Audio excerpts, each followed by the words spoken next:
Приветствую вас, дорогие телезрители! С вами архивы памяти, вечные главы истории ингушского народа. В сегодняшнем выпуске мы вспомним имена тех, кто внес особый вклад в становление и развитие Ингушской республики.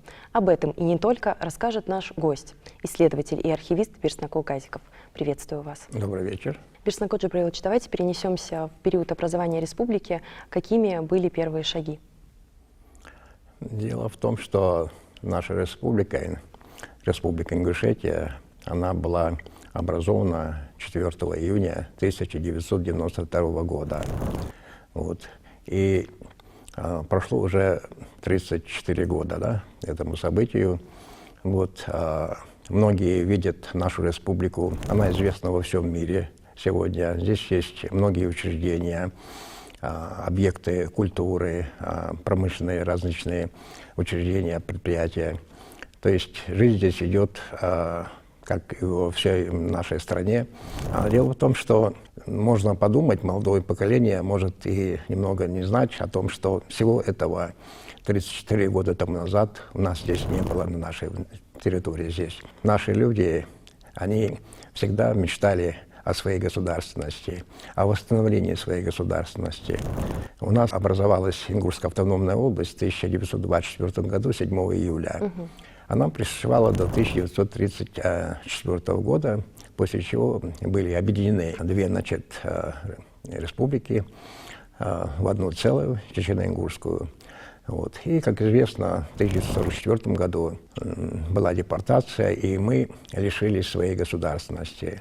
И потом, по возвращению, по восстановлению республики в 1957 году, мы вернулись из депортации, но многие проблемы, порожденные депортацией, они еще остались, и поэтому народ очень беспокоился и мечтал восстановить свою государственность, которую мы потеряли.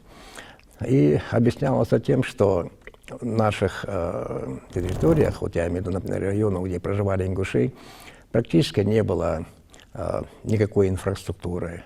То есть не было театра, не было университета, не было других вещей. Поэтому люди мечтали восстановить, и люди беспокоились.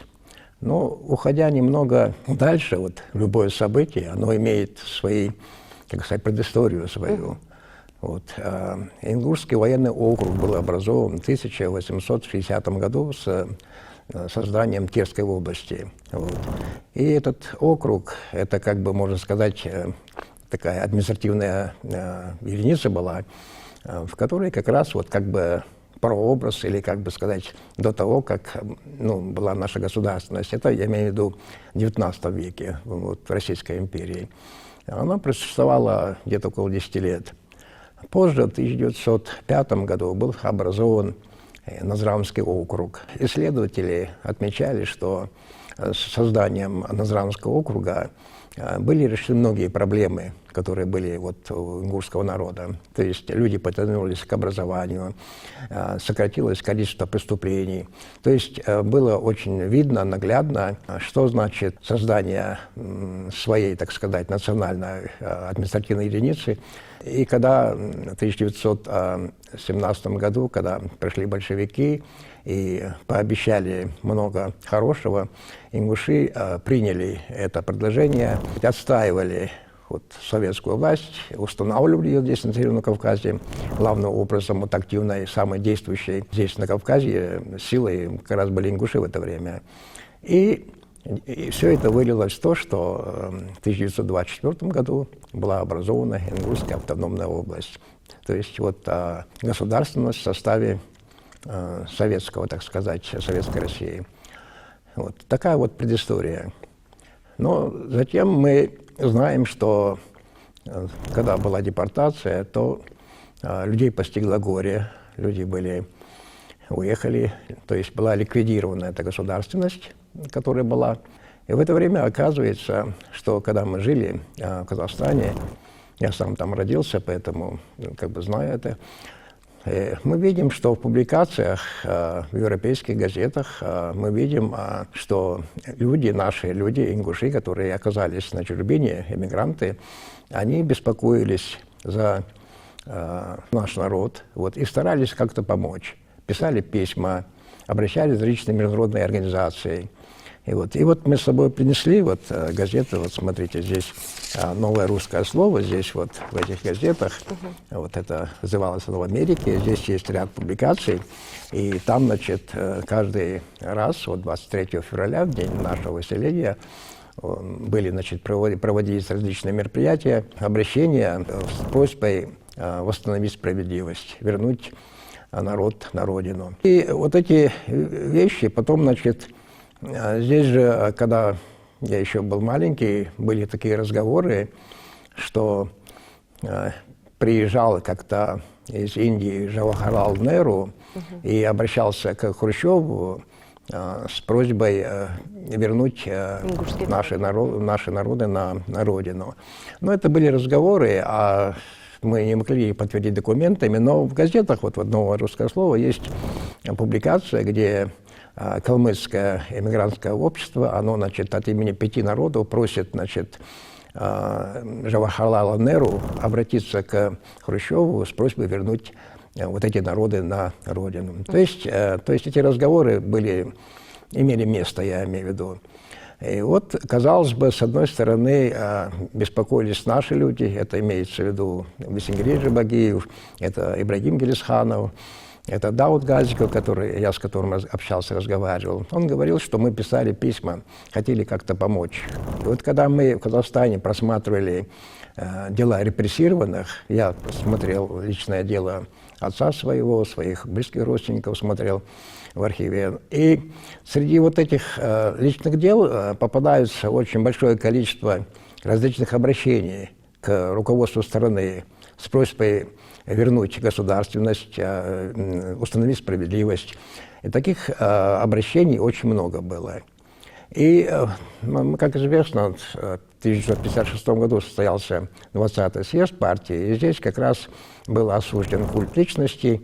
И вот мы, работая в архиве, в Государственном архиве Российской Федерации, значит, мы обнаружили там большое количество писем ЦК КПСС, вот и у нас оно есть, вот здесь. И вот среди этих писем, это большое количество там, и мы их приобрели.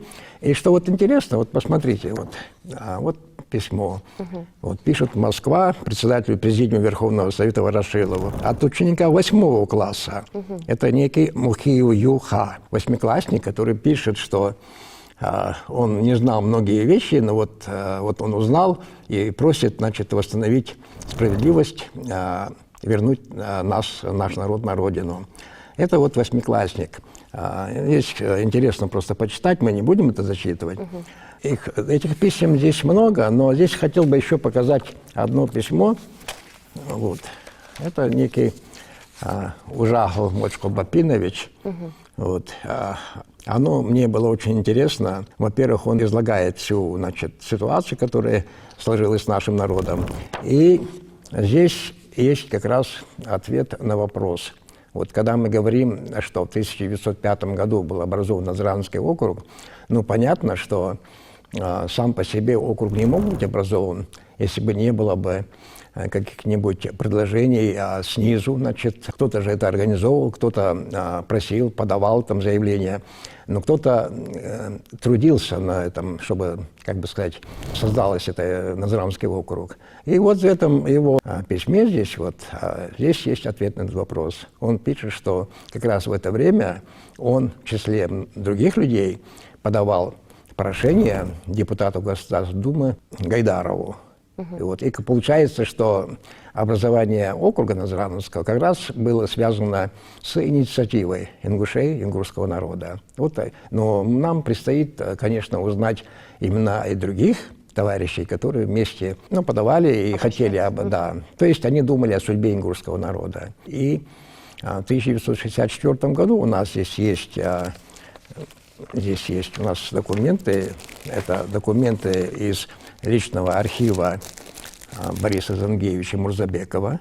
Вот его фотография. И здесь очень большое количество материалов, и здесь есть обращение к центральным органам власти, к руководителю Брежневу, это 1964 год, с просьбой восстановить справедливость в отношении ингушского народа.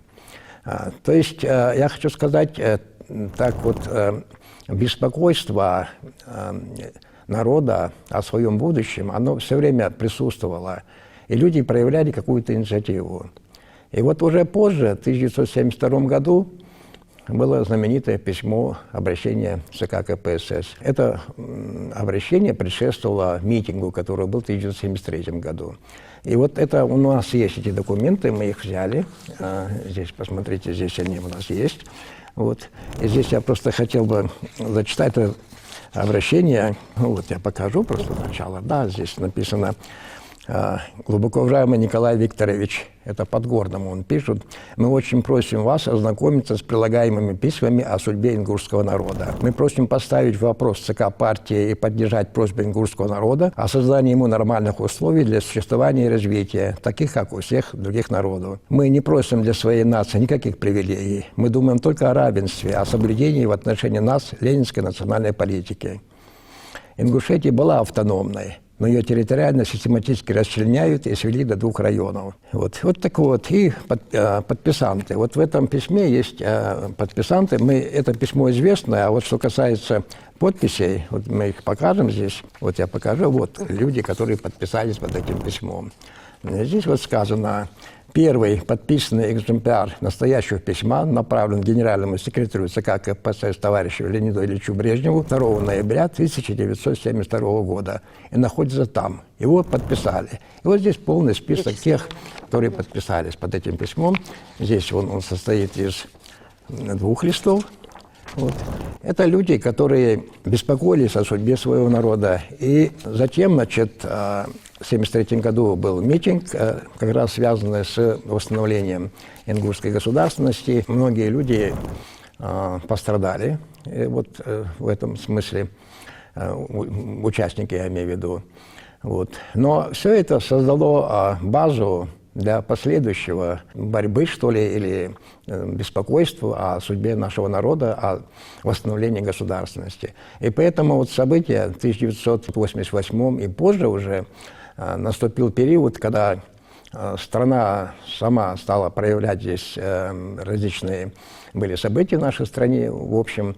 И в том числе, значит, и поднялась новая волна за восстановление ингушской государственности здесь. И вот это была инициатива всего народа. Весь народ поддержал эту идею. Вот. И в это время были созданы различные движения, вот, народные движения. Причем они были стихийные, не было никакой организующей какой-то силы такой. Тем более это была инициатива снизу, и в то время мы видим, что в стране проходили разные события. Республика сама уже как бы расчленялась надвое по факту. У нас не было центрального управления здесь, была только местная власть. И вот в это время народ сам проявил высокую сознательность. Вот. И многие люди, патриоты, их очень большое количество, старались чем-то помочь. Вот. И были собраны и подписи, большое количество подписей, там 60 тысяч, там и разные другие. И в это время, значит, в народе выделились люди, активисты. Вот. И это были и интеллигенция, это были и религиозные деятели, это были простые труженики, которые хотели, чтобы была у нас государственность, потому что знали, что если у нас будет своя государственность, то у нас будет развитие, перспектива. Поэтому люди проявили активность. Многих нет в живых уже.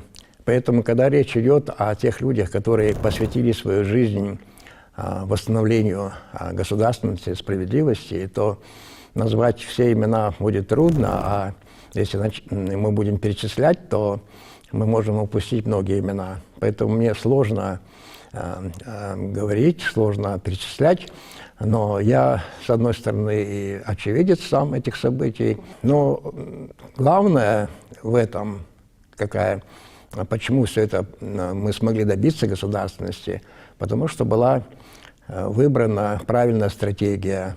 добиваться нашей государственности дипломатическим путем, вот, конституционным путем, то есть без всяких вот таких разных действий. По закону, как положено, да? По закону, как положено, да. И надо сказать, что практически вот в этих 90-х годах в начале, да, отсутствовала, как вы сказали, центральная власть, как бы, вот, были только местная власть, но при том, что проходили митинги, большое скопление людей, до 100 тысяч людей, и в это время не было ни одного правонарушения. То есть люди сознательные были очень, понимали, что нельзя совершать что-то, вот, и то есть нельзя испортить, так сказать, дело. И в это время те люди, которые вышли вперед, вот, они были очень умные люди. Вот, и действительно здесь, с одной стороны, были выбраны настоящие патриоты, депутаты высшей, значит, законодательной власти нашей страны. Я хотел бы называть их. Это Хамзат Фаргиев, Муса Дарсигов, Ибрагим Костоев, Бимбулат Богатырев. Также были лидеры движений. Это и Бексултан Сайнароев, руководитель оргкомитета по восстановлению автономии ингушской. То есть это люди, которые были впереди. Здесь при этом проводилась определенная работа. И можно подумать так, что просто мы подали, как бы сказать, заявление там, и там быстро решили. Ничего подобного. Дело в том, что надо было работать с депутатским корпусом, нужно было агитировать, объяснять, доказывать, выступать. И были много выступлений на центральном телевидении. Было много встреч с различными деятелями культуры. Были встречи с патриархом Алексием, были встречи с пользующимся большим авторитетом Дмитрием Лихачевым. То есть была работа с людьми объяснить, что Ингушетия хочет своей государственности. И она, Ингушетия провела в сложных условиях референдум об образовании Ингушской автономной республики в составе Российской Федерации. Все это было сложное время, тяжело было это делать, потому что не было ресурсов государственных.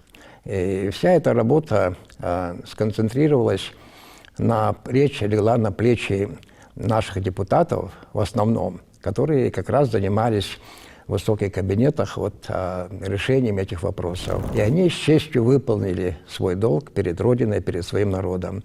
И мы должны быть благодарны работе наших депутатов Ибрагима Костоева, Хамзата Фаргиева, Мусы Дарсигова, Бимбулата Богатырева, Сайнароева и других деятелей. Их очень много. И хотелось бы сказать, что им оказывало поддержку население, народ оказывал поддержку, потому что туда, в Москву, уезжали и депутаты, выезжали наши женщины, потому что работать с депутатами надо было объяснить. Конечно, хорошо, что депутаты, которые были, я имею в виду депутаты, которые в Москве были, представители разных народов, они близко приняли. И была еще проблема в том, чтобы порой нужно было выступить. А самое трудное, насколько я помню, по случаю, когда впервые выступал Хамзат Фаргиев, было очень трудно получить разрешение на выступление. То есть очень трудно было, но это удалось. И впервые Фаргиев озвучивал наше предложение о создании ингушской государственности. Я должен сказать, что мы тогда смотрели многие передачи, видели заседания в прямом эфире вечером, мы смотрели выступления часто Мусы Дарсигова, мы видели выступления Бимбулата Богатырева. Это очень зажигательные выступления, которые убедили депутатов со всего, так сказать, со всей России, со всего Советского Союза даже, убедили в том, что мы заслуживаем, чтобы у нас была своя государственность. Поэтому все люди, которые участвовали в становлении, в развитии нашей республики, нам надо о них помнить надо говорить о них, говорить надо, выступать, показывать. И желательно, конечно, было бы насколько я знаю, Фаргиева находится за пределами, но Ибрагим Костоев можно было бы и надо было бы провести какую-то передачу непосредственно с ним, записать. Поэтому этими людьми нам надо дорожить. Они такие же были простые люди, как мы все, но народ их выдвинул, поручил им, и они выполнили с честью свою работу. Поэтому надо больше обращать внимание. И все это важно еще для того, чтобы молодое поколение, чтобы оно дорожило нашей государственностью, чтобы гордилось нашей республикой и развивали бы нашу республику. Нам надо сохранить ее. И если у нас будет республика, это всегда наши люди и старшие говорили, у нас будет все, у нас будет перспектива. Поэтому нужно учиться, нужно трудиться и делать самые хорошие поступки, обучать детей с гордостью за свой народ, за свою республику. И у нас все будет хорошо. Будем на это надеяться, Берсанкут Джабрилович. Желаем процветания нашей республики и благодарим вас, что вы в очередной раз напомнили нам о этих замечательных людях. Спасибо. С вами были архивы памяти, вечные главы истории ингушского народа.